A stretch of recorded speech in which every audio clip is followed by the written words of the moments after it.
Hello and welcome back. My name is Curtis Storr. I'm a trainer with Family Investor. Today's topic is credit cards and interest on credit cards, and I also go into a few other things that are related to credit cards in this training. But hopefully this is a basic training, and hopefully you've already done your training on interest basics. That'll help you a lot in learning what I'm talking about here in this training. So let's get right into it. Um, most credit cards, they compound daily. So basically, if you don't pay off your balance every month, this is how the bank's going to calculate your interest.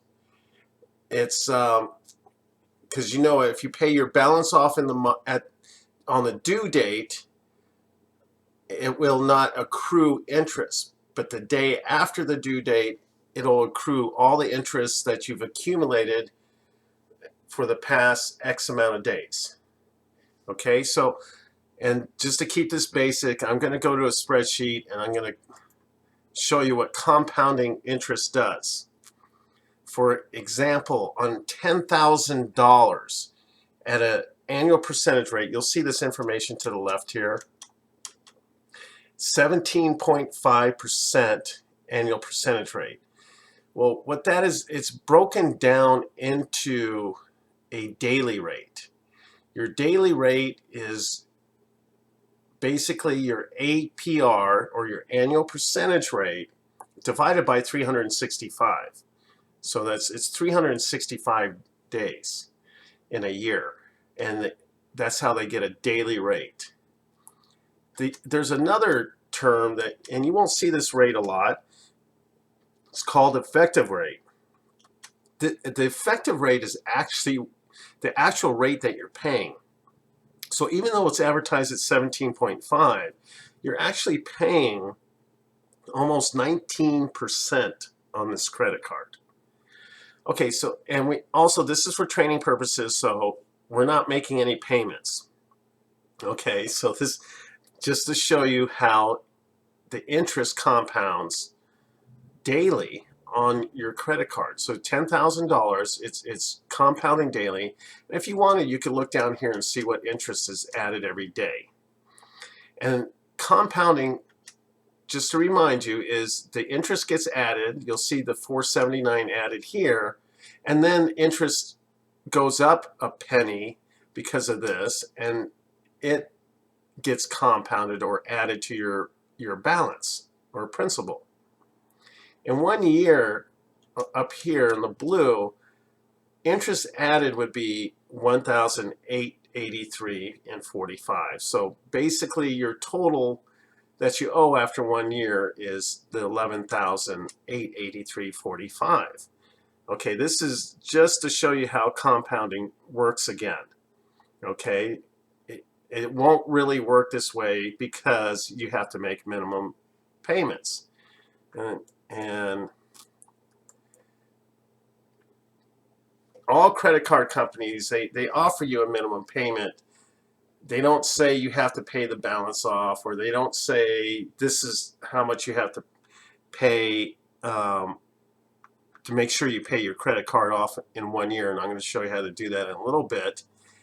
But paying a minimum payment, it's by design in the industry, but it's not a good thing.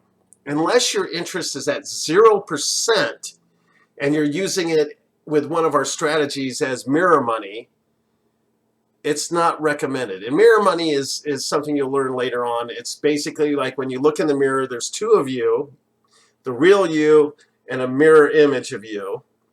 Same thing, we call it mirror money because you have $1, and we show you strategies where that dollar works as if it's $2, and in some strategies it can work more like $3.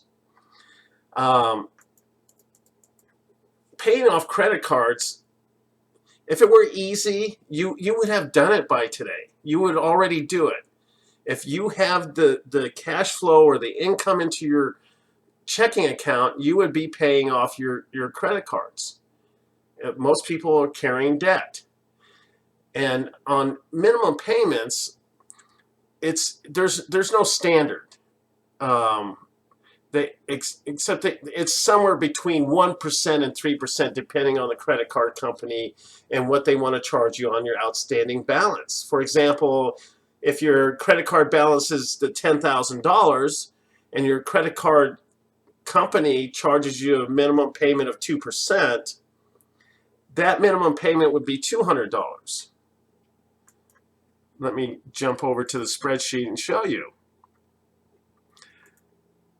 The spreadsheet here, at a minimum payment rate of 2%, your monthly payment would be $200. And I went in the middle, you know, it could be 1 to 3%. So right in the middle is 2%. And I want you to see that in 1 month, your balance, I'm showing you your balance. If you were to pay down using the the minimum monthly payment, you would only pay down about 60 some dollars or so. I round. And in 6 months, your balance would only go down to $9,651. And in 1 year, it's only at it's still 9,000. Your starting balance was 10, 9,227. And the reason for that is, and let me explain here, over here in this area, your total you pay is $200 a month, so you're paying $2,400 in the year. Well, most of that money is applied to the interest. The interest is added on last, and so they always try to keep your balance or your principal as high as possible, because that's what they are actually charging you interest on. And so interest paid is $1,677.03, and principal paid is the $722.97. And you'll notice that that's the difference in your balance in 1 year, because that's what they paid down. All the interest has been paid. If you were to pay your credit card off in 1 year, this is just an easy way for you to kind of figure it out. Think about the $10,000 divided by 12 months, which is 1 year. It would come to $833.33. And if you were to add the interest that's unpaid, because at $833.33, here's the monthly payment, I put that in here, it calculates out where you're left over right here in 1 year. Your balance is $1,041.43. That's basically an interest, or it's principal, but because we didn't calculate in the interest for the year, we just did $833.33 divided by 12. Well, here's your interest divided by 12.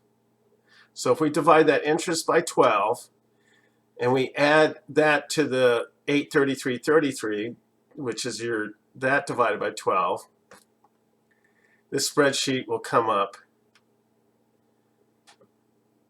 with that new payment of $920.12.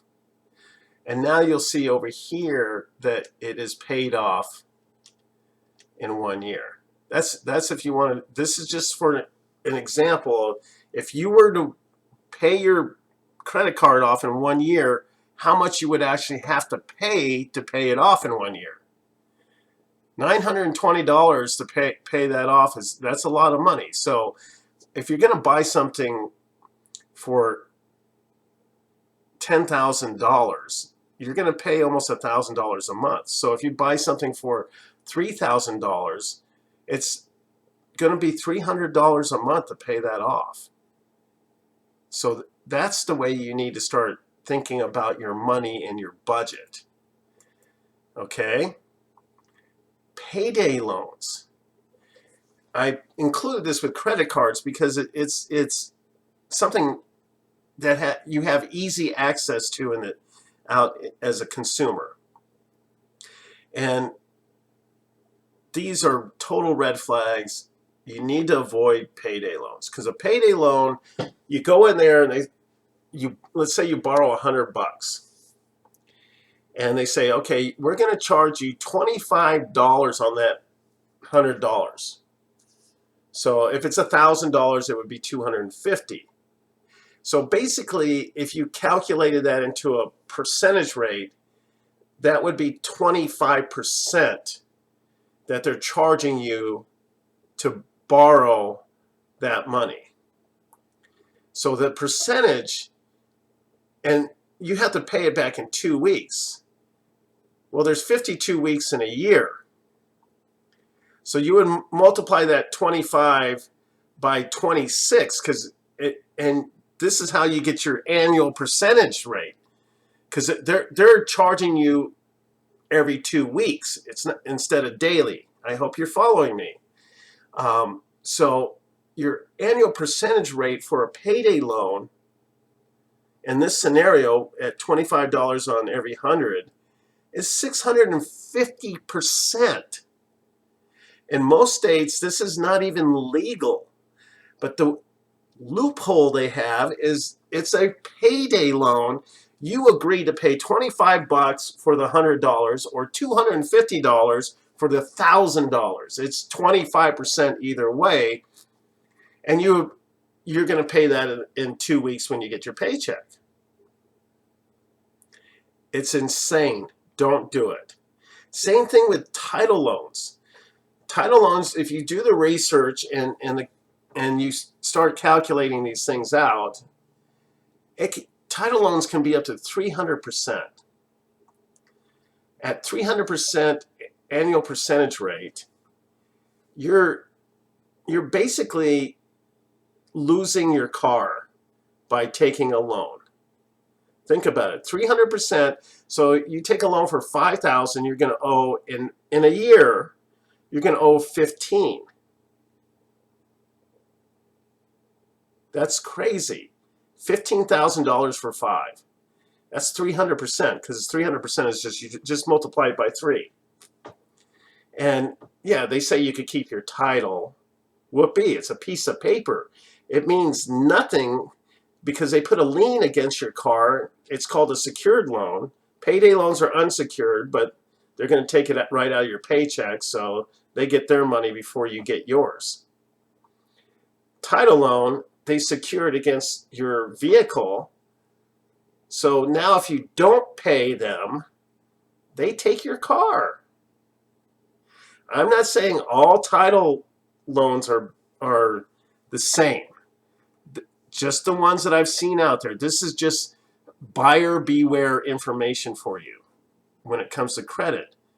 You know, if you really need the money, ask family members something, or there might be a title loan out there where they say if you're going to pay off the principal and the whole balance is paid off in 1 year.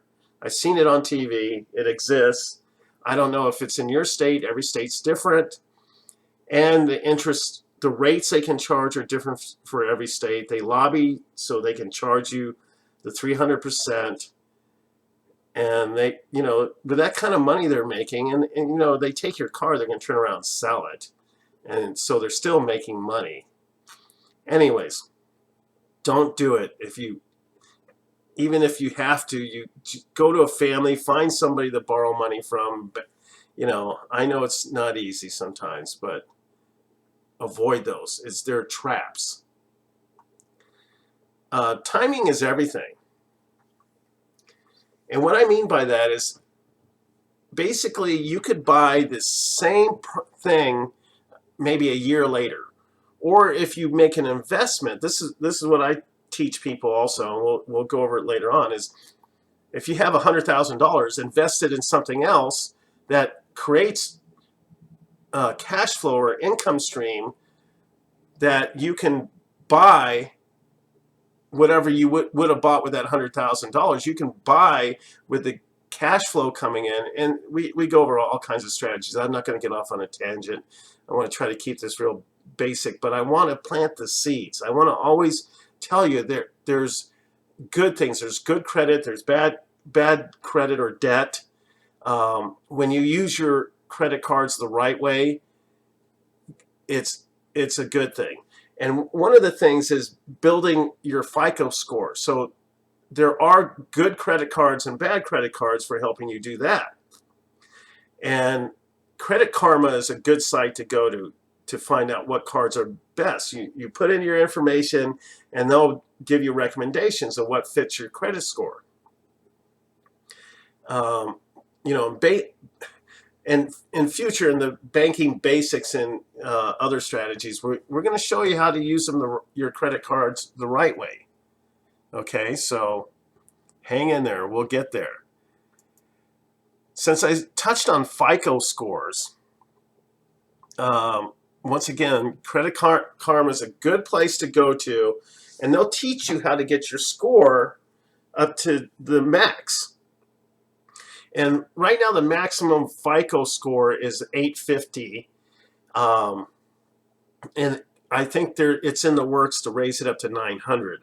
I don't know the reasons, but that's just what I heard. But right now, 850 is the best FICO score you can get.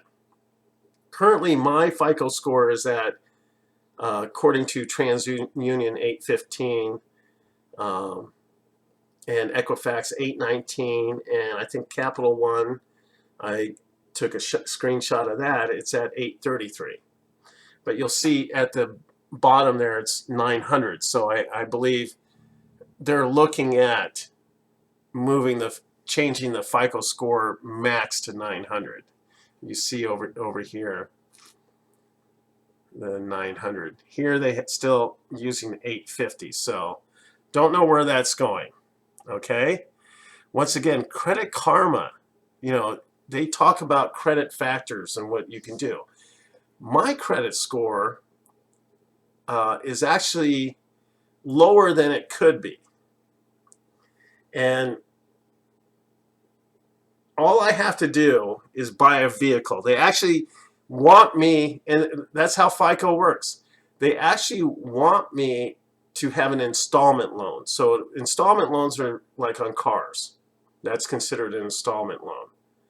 And if I were to buy a car right now, and you know, I bought the right amount for my credit balance, you know, because it's FICO goes on a percentage of how much credit you have. And but if I had an installment loan to my portfolio where I basically buy a car, my score would probably go up to 850. That's the only thing I'm missing. But I'm not in the market to buy a car right now, so I'm okay with 833. And you're probably saying, why are you telling me all this about your FICO? Are you bragging about your score? No, I'm just trying to teach you that that's where you can get, and I can show you how to get there, obviously, because I'm there. You can't learn from somebody how to get up a mountain if they've never climbed that mountain. I've climbed the mountain. This page here is just included because that's everything I just talked about. And there's some links, and obviously you can download the text from this and get the link and everything and go there. And the one thing on the bottom here, never forget the money game is centered on how much we can take from consumers and we as in businesses. And that's why you need to educate yourself, because like in our trainings, we show you how to shift it back to you.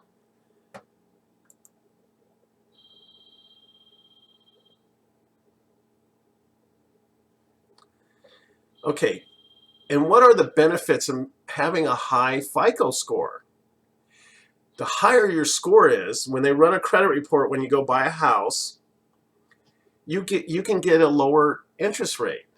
Like right now, I could probably qualify for interest rates. You know, they say the average interest rate is 4 point something. That means I could probably get a 2 point something interest rate.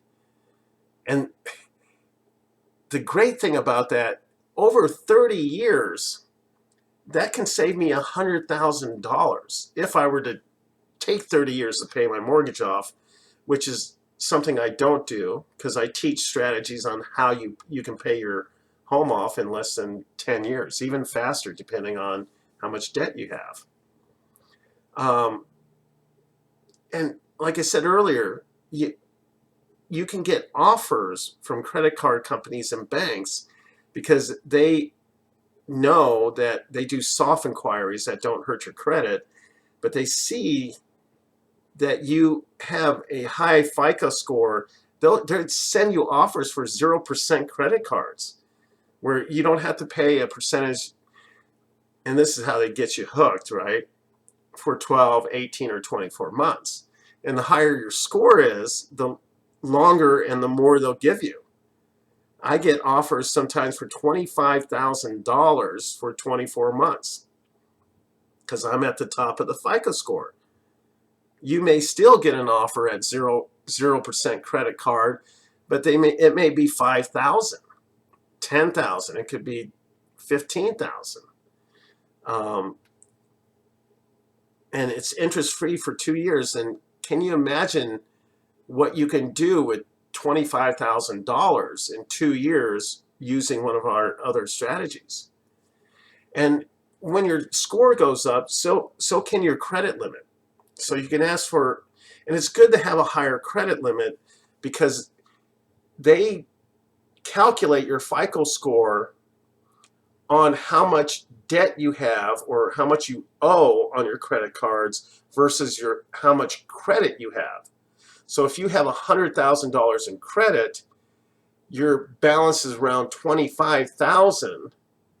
You will have a higher score than somebody who has a $100,000 credit limit or total credit amongst all the credit cards and has 50,000 owed. That's 50%. They want you to be closer to about 25%.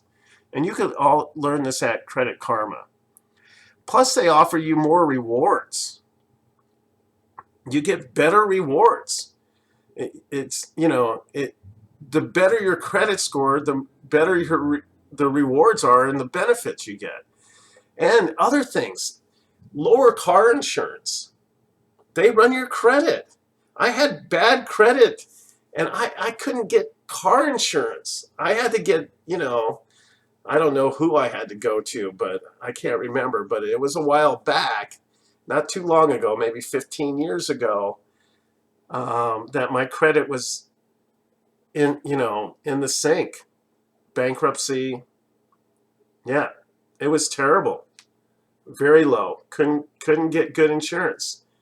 Also, nowadays, this is the newest thing, is employers are running credit.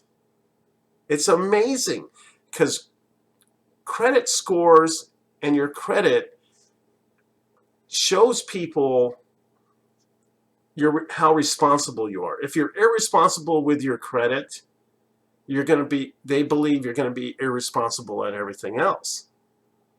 So even employers nowadays, you could get a better job if you have better credit.